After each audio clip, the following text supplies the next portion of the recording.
नमस्कार, आदाब। आपके साथ मैं हूँ जैस्मिन शर्मा। और जम्मू कश्मीर के मौसम में, जम्मू कश्मीर की वादियों में इस वक्त जितनी ठिठुरन बढ़ती जा रही है, राजनीतिक पारा उतना ही ज़्यादा गर्म है। राजनीतिक परिदृश्य जम्मू कश्मीर में विधानसभा के 2 उपचुनाव और उससे पहले होने वाले राज्यसभा के 4 सीटों के लिए जो चुनाव है, उसके बाद जो बदला हुआ है राजनीति में, जो उठापटक बयानबाजियों का सिलसिला, एक दूसरे के ऊपर आरोप प्रत्यारोप जो मढ़े जा रहे हैं, जड़े जा रहे हैं, क्या वो लंबे खिंचने वाले हैं या फिर वो इन्हीं चुनावों तक सीमित हैं? इस पर हम बात करेंगे। मेरे साथ मेरे सहयोगी अबू हुरैरा इस वक्त मौजूद हैं। बहुत शुक्रिया। अब वो कहाँ देख रहे हैं आप ये इस तरह की राजनीति? ऐसा लग रहा है कि चाहे हम सज्जाद लोन के बयान को सुन लें, उमर अब्दुल्ला को सुन लें, आगा रुहुल्ला को सुन लें, बीजेपी के सत शर्मा को सुन लें, सुनील शर्मा को सुन लें, ऐसा लग रहा है कि कुछ ऐसे बहुत टाइम से दबा हुआ था और अब बस चुनावों का मौका आया, बस फूटे जा रहा है बाहर। नहीं, बिल्कुल जैस्मिन, जो बात आपने कही वहीं से शुरू करना चाहूँगा कि जम्मू कश्मीर में ताज़ा बर्फबारी भी हो रही है, लेकिन सियासी पारा इन दिनों चढ़ा हुआ है। सियासत में मतलब जो गर्मी देखने को मिल रही है, ये सवाल आपका बहुत वाजिब है कि ये गर्माहट कहाँ तक मतलब जाएगी, क्योंकि आप देखिए कि उमर अब्दुल्ला सरकार को 1 साल मुकम्मल हो रहा है। अब उमर अब्दुल्ला सरकार के इस 1 साल में क्या कुछ किया है, इस पर सिर्फ बीजेपी ही, जो सबसे बड़ी अपोजिशन पार्टी है, वही सवाल नहीं उठा रही है, बल्कि जम्मू कश्मीर के जो रिवायती पार्टियां, चाहे पीडीपी की बात करें, सज्जाद गनी लोन की पार्टी की बात करें, इवन जो कांग्रेस की उनकी अपनी अलायंस जो थी, हालांकि उससे भी ठनी हुई है राज्यसभा की सीट को लेकर, तो वो भी सवाल कहीं ना कहीं उठा रही है। तो ऐसे में वाकई में उमर अब्दुल्ला चौतरफा घिरे हुए हैं, ये कहा जा सकता है जम्मू कश्मीर की सियासत में। आप देखिए कि उमर अब्दुल्ला ने बहुत से वादे किए थे चुनाव के वक्त, जो उनका मैनिफेस्टो आया था उसमें बहुत से वादे किए गए थे।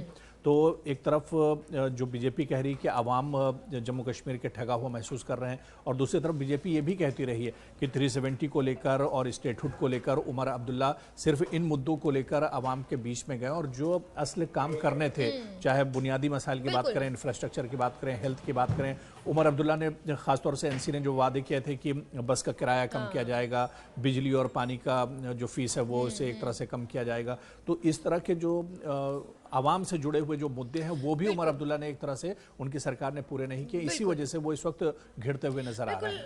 अब और इसके पीछे रीजन ये भी है क्योंकि 10 सालों से वहाँ विधानसभा चुनाव नहीं हुए थे। पीपल वर वेरी डिप्राइव्ड कि उनका रिप्रेजेंटेशन उन्हें मिले, उनके एमएलए उनको मिले।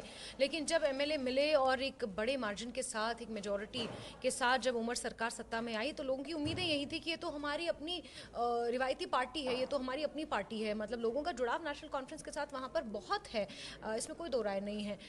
लेकिन फिर वही वादों पर खरी नहीं उतर पाई, तो ये कहीं ना कहीं नाराज़गी एक तरह से जनता में है। जो आप कह रहे हैं कि जो उनसे जुड़े हुए मसले मसाइल थे, छोटे छोटे पानी, बिजली, पाइपलाइन की समस्या, स्ट्रीट लाइट्स की समस्या, ये बेसिकली एड्रेस नहीं हो पा रहे हैं। और ठीक है, स्टेटहुड का एक सेंटिमेंट है, लेकिन वो असल मुद्दा नहीं हो सकता। वो एक सेंटिमेंट है, उसके लिए आप लड़ाई लड़ रहे हैं, एक बड़ी लड़ाई आपको उसके लिए लड़नी है, लेकिन उसके बदले में आप ये छोटे छोटे मुद्दे इग्नोर नहीं कर सकते, जो सीधे जनता से जुड़े हैं, जिन्होंने आपको वोट दिया और सत्ता में काबिज कराया।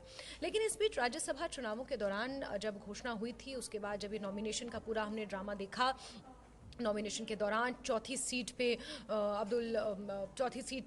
इसको नेशनल कॉन्फ्रेंस को अपना चौथा उम्मीदवार अपना उतारना पड़ा, और ऐसे में वो भी जबरन उतारना पड़ा क्योंकि कांग्रेस ने मना कर दिया कि हम नहीं उतारेंगे, सीट असुरक्षित है। उसके अलावा एक और पिक्चर जो मुझे ऐसा लगता है कि इम्पोर्टेंट है, बीजेपी का श्रीनगर में शक्ति प्रदर्शन जिस तरह से उन्होंने किया, वो एक मैसेज ना ही सिर्फ राज्यसभा के चुनावों के लिए बल्कि बडगाम सीट के लिए भी एक तरह से मैं समझती हूँ कि बीजेपी की तरफ से एक मैसेज था। जी बिल्कुल। देखिए जैसे इस वक्त जो मौजूदा वक्त की अगर हम बात करें, तो जो जम्मू कश्मीर की सियासत है या उमर अब्दुल्ला और एनसी कांग्रेस के सामने जो चैलेंजेस हैं, वो उन्हें हम 4 हिस्सों में बांट सकते हैं। अब फौरी तौर पर आप देखिए राज्यसभा के चुनाव हैं, एक बड़ा फैक्टर। दूसरा, असेंबली सेशन शुरू होने जा रहा है, उसमें सरकार के सामने 1 साल पूरा हो रहा है, तो उसमें सरकार के सामने बहुत से मुद्दे रहेंगे और अपोजिशन जो मसाइल हैं उनको लेकर उठाएगी और सरकार के जो वादे हैं उस पर बात करेगी। तीसरा, फिर आप देखिए बाईपोल होने जा रहे हैं 2 सीटों पर, वहाँ पर भी उमर अब्दुल्ला सरकार का इम्तिहान होगा। और चौथे, खुद जो 1 साल मुकम्मल उनकी सरकार का हो रहा है, तो ये 4 चीज़ें जो हैं बहुत इंपॉर्टेंट है, और चारों चीज़ें कहीं ना कहीं उमर अब्दुल्ला से जुड़ी हुई हूँ, उमर अब्दुल्ला सरकार से, एनसी सरकार से जुड़ी हुई। बिल्कुल। अब इसमें 5वीं चीज़ मैं ये जोड़ना चाहूँगी कि उनका खुद का ही गठबंधन, कांग्रेस के अब्दुल रहीम राठौर सवाल उठा रहे हैं, उनके खुद के सांसद जो पूर्व में एमएलए भी रह चुके हैं, आगा रुहुल्ला, वो सवाल उठा रहे हैं कि पहले आप वादे पूरे कीजिए, हम किस मुंह से जनता के बीच जाएंगे। तो पांचवा फैक्टर ये भी है कि वो अपनों से ही सरकार घिरी हुई नजर आ रही है। बिल्कुल। ऐसे में हॉर्स ट्रेडिंग का भी जिक्र हो रहा है। राज्यसभा चुनावों में उमर अब्दुल्ला ये खास कह चुके हैं साफ तौर पर कि बिना हॉर्स ट्रेडिंग के खरीद फरोख्त के तो बीजेपी जो दावा कर रही है, जो जितेंद्र सिंह ने दावा किया था कि हम तीनों की तीनों सीटें जीतेंगे, और अगर नंबर गेम के हिसाब से भी देखा जाए तो 1 सीट या मैक्सिमम 2 सीटें अगर कुछ निर्दलियों को, और क्योंकि 16 तारीख को शायद हाईकोर्ट का निर्णय भी आना है नॉमिनेटेड एमएलएज के लिए, तो वो भी अगर आ जाता है तो भी खींचातान करके मैक्सिमम 2 सीटें, लेकिन आप 3 सीटों को लेकर इतने आश्वस्त हैं और उमर अब्दुल्ला ने इसी पर निशाना साधा है। नहीं जैस्मिन, देखिए सज्जाद गनी लोन चुनाव से उन्होंने ऐलान कर दिया कि वो चुनाव में नहीं जाएंगे। किसका फायदा हो रहा है? बीजेपी का। महराज मलिक जेल में है, अभी हाई कोर्ट से फैसला आना है, 18 तारीख को फिर से सुनवाई होनी है। अगर वो वोट नहीं करेंगे, किसका फायदा होगा? बीजेपी का होगा। इसी तरह से आप देखिए कि जिस तरह से उमर अब्दुल्ला सरकार के अंदर खुद जो कई एमएलएज हैं उनसे नाराज हैं काम कारकर्दगी को लेकर और काम नहीं हुआ। देखिए ऐसा नहीं कि सरकार काम कितने बड़े दायरे में कर रही है, कहां पर कर रही है, किस इश्यूज को लेकर। जो आपके साथी एमएलए हैं वो भी चाहते हैं कि उनके हलके में, उनके एरिया में काम होना चाहिए, और ये काम होगा कहाँ? सीएम के जरिए से होगा, या गवर्नमेंट अगर चाहेगी फंड्स रिलीज करेगी तभी ये काम होगा। और ऐसे में अंदर खाने वो भी एक नाराजगी होगी। और अगर उमर अब्दुल्ला और एनसी के अंदर नाराजगी, जिस तरह से आपने खुद अभी कहा कि आगा सैयद रुहुल्लाह एक तरह से नाराज, उन्होंने यहाँ तक कह दिया कि हम कौन सा मुंह लेकर जाएंगे लोगों से वोट मांगने के लिए जब 1 साल में कोई काम ही नहीं हुआ। तो ये अगर नाराजगी होगी तो नुकसान सीधा सीधा नेशनल कॉन्फ्रेंस का हो रहा है और फायदा बीजेपी को हो रहा है। इस वजह से बीजेपी कहीं ना कहीं जो दावे कर रही कि वो 3 सीटें जीत कर आ रही, हालांकि 3 सीटें जीतना वाकई बहुत मुश्किल है। आपने जिस तरह से कहा कि 1 सीट तो उनकी पक्की और हो सकता है कि 2 सीट भी खींचतान की वो निकाले, लेकिन तीसरी सीट बहुत मुश्किल है। लेकिन चुनाव में अपने सामने वाले पर प्रभाव डालने के लिए, असर डालने के लिए इस तरह की चीजें कही जाती हैं। साइकोलॉजिकली वो एक होता है, दबाव बनाया जाता है। राजनीति में कहते हैं मनोवैज्ञानिक दबाव। बिल्कुल बिल्कुल। लेकिन अब राज्यसभा चुनावों का अगर खास तौर पर जिक्र कर लिया जाए तो राज्यसभा में जो चौथी सीट है, पर्सनली मैं उस सीट का गणित भी नहीं समझ पा रही हूँ कि कैसे पार्टियां उस सीट को जीतेंगी और क्या उतने पर्याप्त वोट पड़ेंगे उस सीट के लिए। इमरान नबी डार को उतार तो दिया नेशनल कॉन्फ्रेंस ने, लेकिन क्योंकि लास्ट मोमेंट पे आपने निर्णय लिया, आपने उतारा मोहम्मद चौधरी रमजान को, आपने उतारा शमी ओबरॉय को, आपने उतारा किशलू साहब को जो इतने कदावर नेता है, फिर आपने इमरान नबी डार जो अभी स्थापित कर रहे हैं खुद को, उनको आपने मैदान में उतारा। और ऐसे में उस 4th सीट के लिए आप कैसे लड़ाई लड़ेंगे, और जब आपसे विरोधियों से घिरे हुए हैं। नहीं, दरअसल देखिए कांग्रेस की जैस्मिन जो नाराजगी थी इसी बात को लेकर थी कि चौथी सीट जो एक तरह से डमी सीट है, वहां पर हमें दे रहे हैं जहां पर सिर्फ नाम का हमारा उम्मीदवार एक तरह से होगा और वहां पे जीतना बहुत मुश्किल हो जाएगा।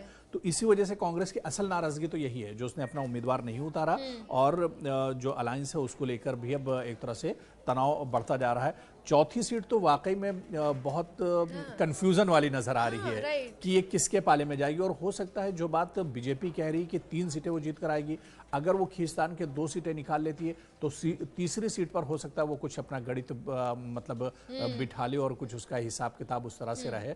तो इस वजह से वो दावा कर रही कि 3 सीटें हम जीत कर आएंगे। बहुत बड़ा आरोप उमर अब्दुल्ला भी लगा रहे हैं कि मसल पावर, मनी पावर और अपने जो संवैधानिक संस्थाओं की पावर, ये उमर अब्दुल्ला का आरोप है।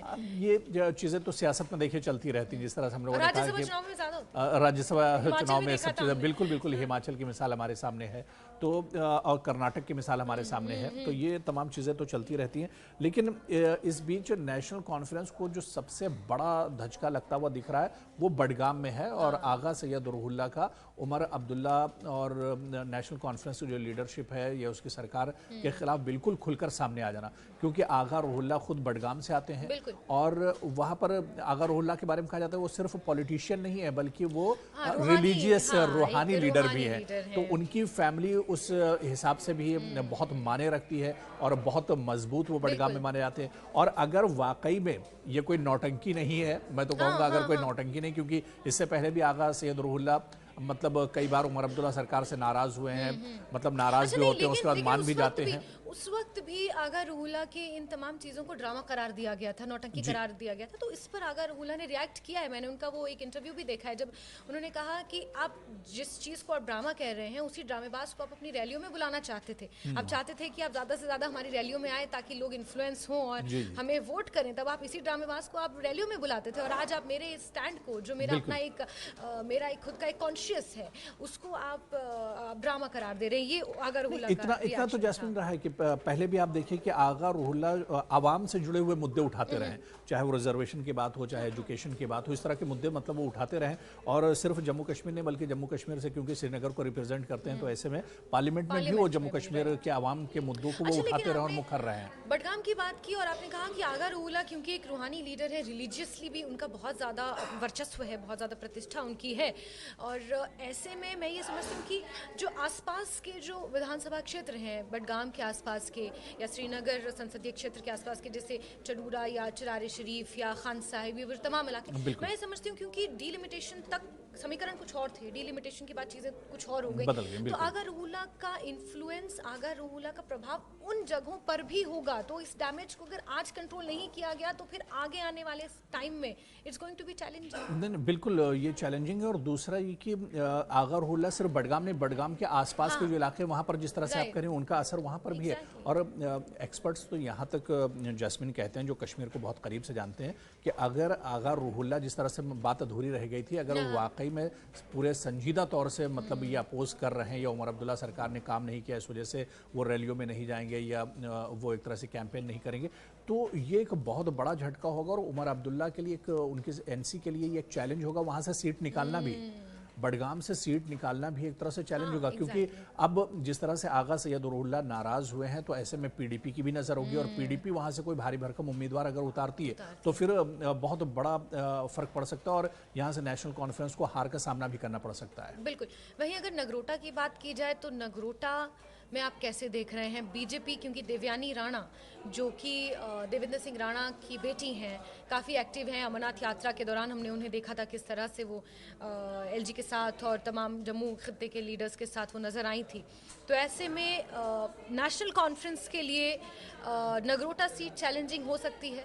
बिल्कुल, नगरोटा आप देखिए कि बीजेपी का एक तरह से गढ़ रहा है। देवेंद्र सिंह राणा जो है वहाँ से चुनकर आते थे, तो और वो मौजूदा में भी वहाँ से एमएलए थे जिस वक्त उनके डेथ हुई है। तो ऐसे में नगरोटा बीजेपी का गढ़ है और इमोशनल एक टच लोगों का होगा, सिंपैथी वोट जिसे बोलते हैं। जी, वो एक तरह से देवेंद्र सिंह राणा से जुड़ेगा। और उनकी बेटी खुद अगर उनको उम्मीदवार बीजेपी बनाती है, तब तो जाहिर सी बात है कि यानी जैस्मिन ये कहा जा सकता है दोनों सीटों पर नेशनल कॉन्फ्रेंस के लिए बड़ा खतरा है। और बड़ी बात ये कि लोगों की जो थोड़ी नाराजगी है वो भी देखने को मिल सकती है लोगों के बीच, क्योंकि काम नहीं हुए हैं लोगों का ये कहना है। और थोड़ा बहुत माहौल तो आगा रूहुल्ला मेहदी ने बना ही दिया है कि आप जब तक आप लोगों के काम नहीं करेंगे, उनसे वादे किए जो आपने हैं वो पूरे नहीं आप करेंगे, तब तक।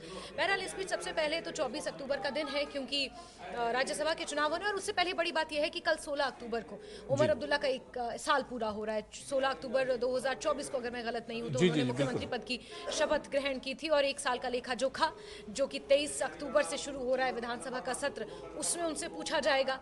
तो बीजेपी के पास तो इस वक्त चीख चिल्लाहट के लिए और सवाल करने के लिए उमर अब्दुल्ला के पास बहुत कुछ है उमर अब्दुल्ला से। लेकिन उमर अब्दुल्ला की सरकार कैसे जवाब देती है, ये देखना बड़ी बात होगी। और उसके बाद 24 तारीख को राज्यसभा का चुनाव है, और उसके बाद सबसे इंटरेस्टिंग है बडगाम और फिर नगरोटा के उपचुनाव। और नहीं, तो इसी वजह से मैंने जैस्मिन कहा कि एक दो तरफ नहीं, चौतरफा घेरे हुए उमर अब्दुल्ला, मतलब एक के बाद एक 24 तारीख, फिर उसके बाद आप देखिए 23 तारीख, और इस तरह से मतलब अलग अलग तारीखों में जो इवेंट्स बड़े जो हैपनिंग्स होने वाली हैं। तो और ये सवाल सिर्फ सरकार से पूछे जाएंगे, उमर अब्दुल्ला से पूछे जाएंगे। तो चौतरफा इस वक्त उमर अब्दुल्ला घिरे हुए हैं। हाँ, बड़ा सवाल यहाँ पर ये उठता है कि इन परेशानियों से उमर अब्दुल्ला बहुत मंझे हुए पॉलिटिशियन हैं, फिर उनके फादर और भी मतलब कदावर और सीनियर लीडर हैं, और वो सरपरस्ती कर रहे हैं उमर अब्दुल्ला की। एक चीज और मैंने नोट की है कि अब ये उमर अब्दुल्ला बहुत साइलेंट है फिलहाल।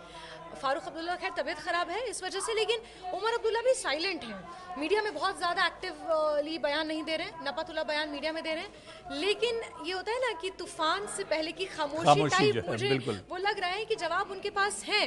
लेकिन खैर इस साइलेंस के चलते भी वो गिरते ही जा रहे हैं, क्योंकि उनके ऊपर आरोप लग रहे हैं कि आप सिर्फ रोना रोते हैं कि आपके पास पावर नहीं है, आपके पास पावर नहीं है, लेकिन जब पावर है तो आप तब क्या आपने किया, जब पावर थी तो आपने क्या किया। खैर ये तमाम सवाल हैं, और क्योंकि राजनीतिक उठापटक देखिए जब हम लोग बात कर रहे हैं इस वक्त बड़ी खबर आ रही है, मैं टीवी स्क्रीन पर देख पा रहा हूं कि बीजेपी ने अपने दोनों उम्मीदवारों का ऐलान कर दिया है। आगा सैयद जो है उन्हें टिकट दिया है बडगाम से, और नगरोटा से दिव्यानी रानी की आप जो बात कर रहे थे तो उनको टिकट दिया है।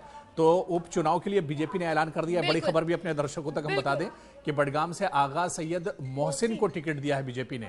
तो देखिए बडगाम में जो सियासी सूरत हाल है, जो इक्वेशन है, उसे देखते हुए अब बीजेपी ने भी ऐलान कर दिया है। तो जब हम लोग ये बात कर रहे हैं इसी बीच में बड़ी खबर आ गई है, और बीजेपी ने अपने 2 उम्मीदवार जो बाईपोल होने वाले जम्मू कश्मीर में, उसके लिए दोनों उम्मीदवारों के नामों का ऐलान कर दिया है। नगरोटा से दिव्यानी राणा जो है वो उन्हें टिकट बीजेपी ने दिया है, और इसी तरह से और बड़ी बात यह है कि आगा सईद मोहसिन अल मौजवी इनका पूरा नाम है, और ये एक क्लर्क रहे हैं और पॉलिटिकल लीडर हैं, member of esteemed Agha family of Budgam, is the son of Shia religious scholar. और शिया जो जनसंख्या है बडगाम में, आगा रुहुल्ला भी उसी से आते हैं, बिल्कुल। और बडगाम में सबसे बड़ा जो फैक्टर है वो असल में शिया बिरादरी ही एक तरह से है। तो ऐसे में बीजेपी ने भी अब यहाँ पर बड़ा दाव खेला है, जिस तरह से उन्होंने आगा मोहसिन को उतारा है। तो इन्होंने जिस तरह से देखिए हम लोग उस पर चर्चा कर ही रहे थे, और इस बीच बड़ी खबर आ गई। ये है, दर्शकों को बता दें कि बीजेपी ने बड़ा दाव चल दिया है, और नगरोटा में देवयानी राणा का मैंने अभी जिक्र किया, तो सिंपैथी फैक्टर उनके साथ जाएगा देवेंद्र सिंह राणा का। बहरहाल अब यहाँ पे देखना होगा कि कहीं ऐसा तो नहीं है कि आगा सैयद रुहुल्ला, क्योंकि बडगाम में उनका वर्चस्व है ना, बडगाम से वो आते हैं, तो ऐसा तो नहीं कि आगा रुहुल्ला कोई अपना कैंडिडेट चाहते हो देना, अपने किसी करीबी को उतारना चाहते हो, अपने किसी रिश्तेदार को लाना चाहते हो, लेकिन नेशनल कॉन्फ्रेंस के अंदर उसके ऊपर सहमति न बन पा रही हो। ये भी एक बड़ी वजह हो रही है। और आवाम के सामने उन्होंने जो चीज़ रखी कि वो इलेक्शन कैंपेन में नहीं जाएंगे क्योंकि उमर अब्दुल्ला सरकार ने काम नहीं किया है, लेकिन अंदर खाने क्या चीज़ है ये भी क्लियर नहीं है। देखिए बिल्कुल, लेकिन इस बीच बड़ी बात यह है कि बडगाम में एक बड़ा चैलेंज तो खड़ा कर ही दिया है बीजेपी ने, फुल फॉर्म में। और जैस्मिन ये भी मैं